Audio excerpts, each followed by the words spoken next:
Hello friends, how's it going and welcome back to this YouTube channel, Football Therapy, with of course me, your host Jan, and as always, I do hope you're doing well my friend, I really do hope that, and welcome back to Chelsea News.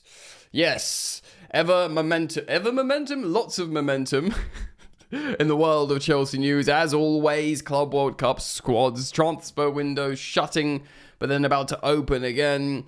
New kit release, it is mustard. Spoiler, I do like the away kit, but I don't like the cost. Nizar Kinsella of the BBC talking about Petrovic and what's going on there with the goalkeeper. And yeah, man, understandably, a lot of Chelsea fans not happy in terms of the goalkeeping situation.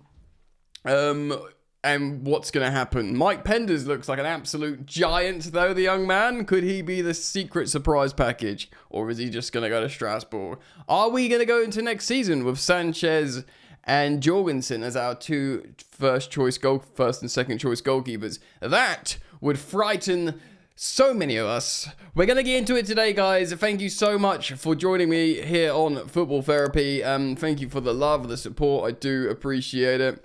On the road to 200,000 subscribers, which is dope. So I'm very thankful for that. So thank you for liking, thank you for subscribing. Should you choose to subscribe, hit that sweet, sweet bell, baby, etc. Alright, mate. Start off. Let's look at this away kit. It's naughty.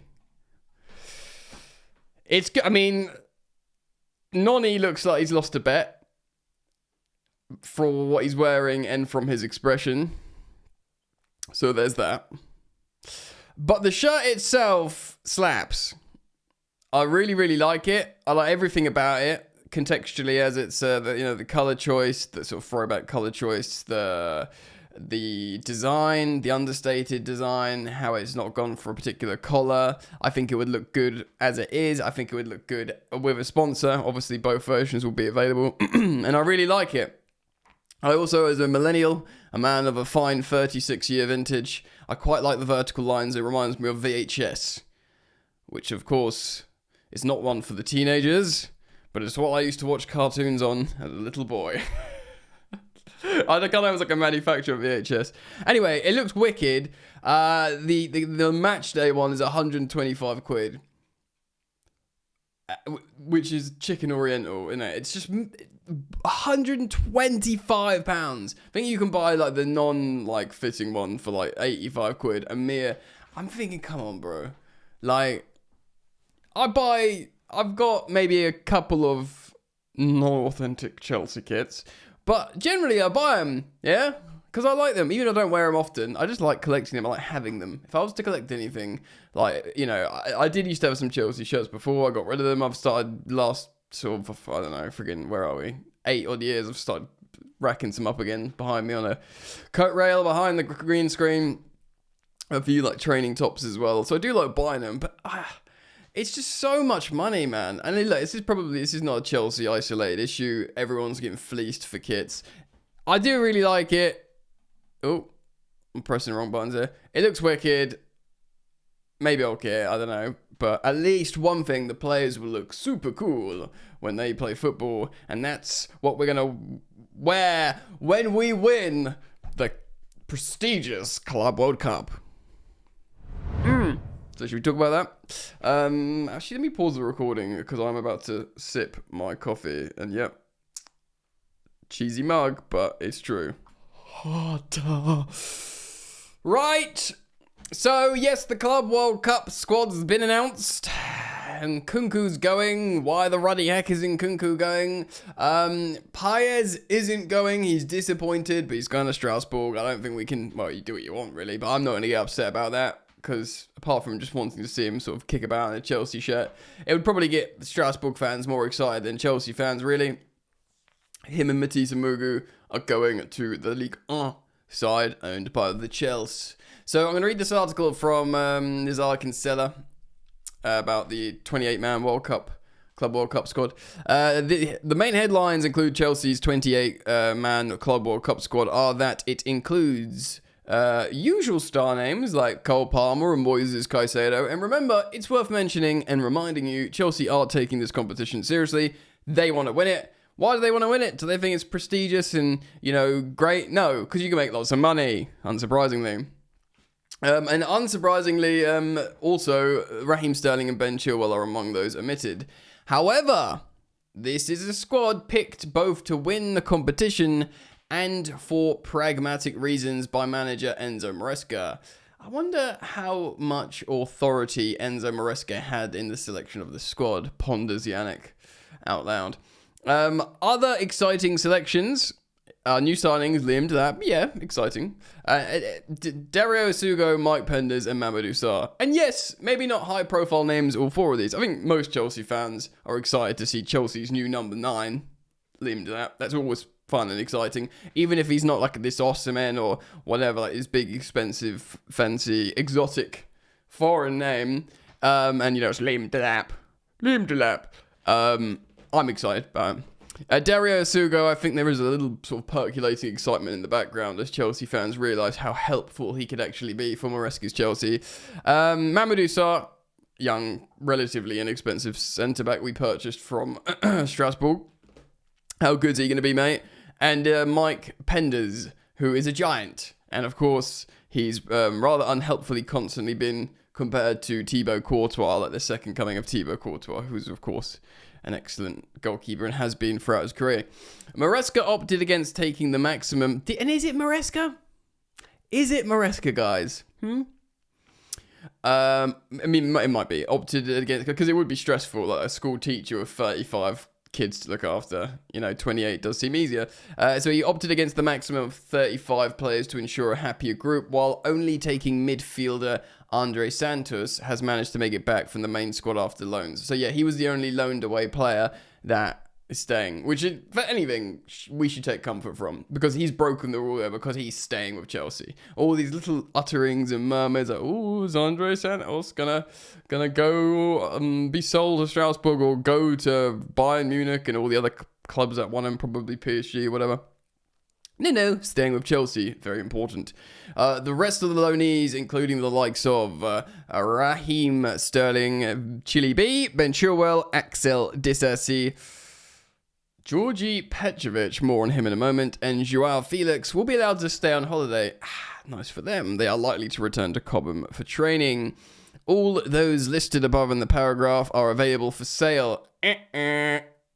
Which obviously creates alarms with Georgi Petrovic. Goalkeeper Petrovic, he's rated at Stamford Bridge, but all parties agree a move away from the club is the best option for his continued development despite a productive loan at partner club Strasbourg. The Serbia international does not have an image rights issue that could impact a permanent transfer, so loan options are also being explored. Why would you loan Petrovic again? First of all, let's nail my colours to that ruddy mask, mate. Especially in the absence... Look, I do genuinely think we might still sign Mike Maignan this summer. I will put that out there. And maybe Chelsea are thinking, yeah, we'll get him. We'll get him after the Club World Cup. Fine. That happens, whatever, fine. But in the absence of that, like, Georgi Petrovic is Chelsea's starting goalkeeper for me and for many of you as well. So that's the big error, not having that. But why would you loan him? If the worst has happened and he's leaving Chelsea, yeah, sell him while he's running hot. He was like the best or second best, performing goalkeeper in France last season. Unless you're going to loan him to Strasbourg again because you're like, let's win the Conference League with Strasbourg, let's cultivate the project. If you even think about loaning him elsewhere, mental, because his profile is running hot. You run the risk of his value going down by loaning him again, and it's another year off his contract, yada, yada, yada. You sell him. I don't want to sell him, but you don't loan him. It goes like this. Keep and start. And then if you do bring in a Mike Maignan, he's not going to be second choice goalkeeper. He just won't accept that. Then you sell him. But why loan him? That seems mental. Also, Matt Law, I think, has reported on this particular issue of Georgi Petrovic, and he says stuff like... And by the way, I'm not saying this as a negative. I totally agree with Georgie. He wants to be, wherever he goes, he wants to be first choice. Hell yeah, say it with your chest, man, because you've just had an amazing season and you've been a good goalkeeper. And, you benched Sanchez at Chelsea for a while. And then you went and had an amazing season in France. Yeah, you're a starter. Don't take, being a B-Tech goalkeeper, second choice goalkeeper somewhere. So I fully endorse it and I respect it. If he was that, yeah, okay, I'll come back and be second choice, I'd almost like lose a bit of respect for him. I'd be like, no, go and demand your place because you're good enough. Yeah, very, very frustrating. We're going to carry on now, but let me know what you think about the Georgi Petrovic situation. Like I said, I still think maybe after the Club World Cup, it'd be very interesting to see if Maignan registered for Milan in the Club World Cup, because they are playing in it, right? I think. I do think, personally, we still sign him. We'll see what happens. Like Gittins, I think we get both of them. I spoke about it yesterday. The source added that Juve had wanted to at least extend Vega's loan for the duration of the Club World Cup, but the expectation is the Blues would not release him for the newly expanded tournament in the United States, would make him less attractive to sign. Why is that? Surely it's like the big world stage, the Club World Cup. How would that make him less attractive to sign? Maybe the Chelsea perspective on Renato Vega is I think he's had a good loan at Juventus, high profile loan. He's playing competitive games for Portugal. Maybe if he's not always starting, he's coming off the bench and doing clearances and stuff. So Chelsea will treble their money on Renato Vega if they sell him now. They will treble their money and it will be like great business, great scouting, well done boys. But maybe if he goes to the Club World Cup, people see that he's not starting for Juve, that might cause an issue. Playing devil's advocate there, of course. Midfielders Matisse Amugu and Kendry Paez have also not been selected due to expected loan moves to Strasbourg. Totally fine. I'm very excited to watch Kendry from afar at Strasbourg and see if he can do the Andre Santos. I imagine the Strasbourg fans, if he sorts out his, reported off the field issues, I think Strasbourg fans could really look forward to seeing him play for them. Sources close to Paez, who joined the club for £17 million from Independiente de Valle, have also expressed their surprise at his omission. I don't know why, if they're a surprise, if he's not going to be, if there's an agreement that he's going to Strasbourg.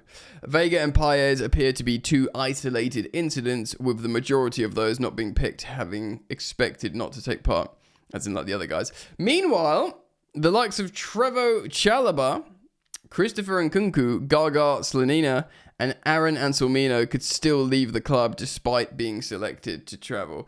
Yeah, so Trevo being asked to go is a nice thing. It's shown he's being relied upon as a good centre-back, as a currently available starting centre-back to try and win the Club World Cup. It is good for everyone. It's good for Chelsea. It's good for him. Again, high-profile, more games for Chelsea. And if he indeed does get sold, I'm not selling him. I'm saying if he gets sold, he will have more suitors for the player to choose from a high-profile competition. Slonina apparently has been considered as a second-choice goalkeeper because one of Jorgensen or Sanchez will go, or whatever. Nkunku, mental. Why are you taking Nkunku? He doesn't even play he hasn't played the end of the season, I think, because we didn't want to get him injured. Like, why bring Nkunku? Absolutely mental. Absolutely mental. They literally adds nothing. What, you just risk injury and can't sell him? You're one of your highest earners that will never fit in and play for you. I can't make even like devil's advocate point on that. That's just mental. Aaron Anselmino, fine, whatever. Whatever.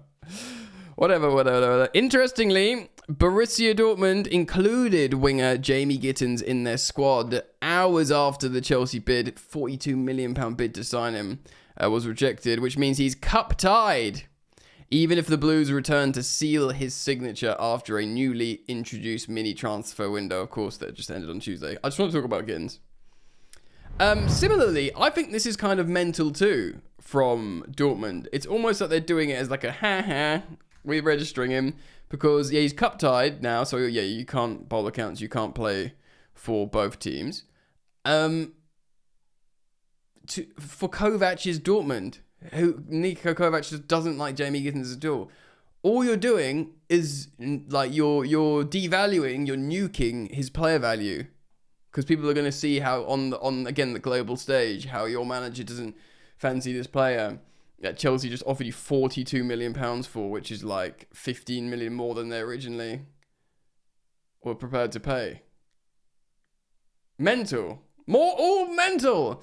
Still, guys, just because there's a few days break in the transfer windows doesn't mean the work stops. No, it will keep going. I saw stuff in the headlines today about Nico Williams coming up again. I ain't touching that until there's some serious reporting that there's a chance. I also think it's just untenable financially for a multitude of reasons. And I think we sign Gittins. I think there is a chance we sign Maignan, like I said. But I will follow all the stories here, so do keep it locked here to Football Therapy. Let me know your thoughts. And I hope to see you back here soon. Thank you for liking and subscribing. Cheers, mate. Bye.